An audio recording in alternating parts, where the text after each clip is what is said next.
調景色が見上がる地上前バス안에서 going 이불 속에서 going going 언제나 너에게 going going.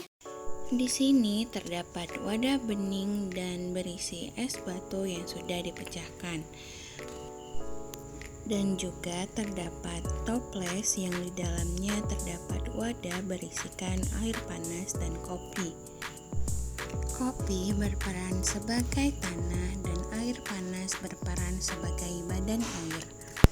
Selanjutnya, susunlah alat dan bahan tersebut seperti yang ada di video.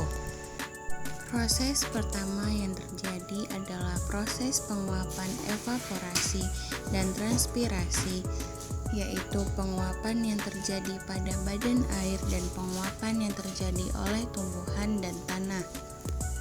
Setelah proses evaporasi dan transpirasi, maka proses selanjutnya adalah proses kondensasi, yaitu akan membentuk awan. Es batu di sini berperan sebagai awan. Setelah proses kondensasi terjadi proses presipitasi, yaitu turunnya air dari awan. Wadah es batu meneteskan air ke dalam wadah toples. Air tersebut diibaratkan sebagai tetesan-tetesan air hujan.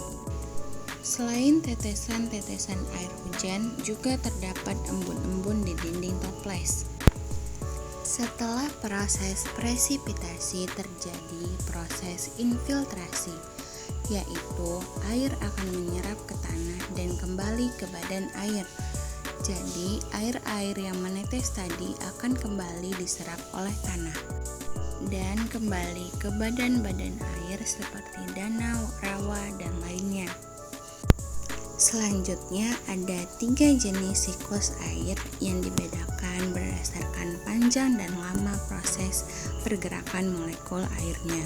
Siklus air pendek diawali dari evaporasi air laut ke atmosfer lalu diikuti dengan pembentukan awan yang kemudian menurunkan air sebagai hujan. Air tersebut akan mengalir kembali ke laut. Selanjutnya, siklus air sedang. Proses ini bermulai dari air yang menguap membentuk awan, lalu mengalami kondensasi dan turun sebagai hujan. Pada siklus sedang, air hujan yang turun meresap ke dalam tanah dan sebagian lainnya diresap oleh tumbuhan. Air yang tidak teresap akan mengalir melewati sungai kembali menuju laut. Yang terakhir, siklus air panjang. Siklus air panjang diawali dengan evaporasi dan kondensasi air laut menjadi awan. Kemudian awan akan terbawa oleh angin ke tempat yang lebih tinggi di area daratan. Awan yang terbentuk akan kembali bergabung dengan uap air dari evaporasi danau dan sungai, serta transpirasi tumbuhan.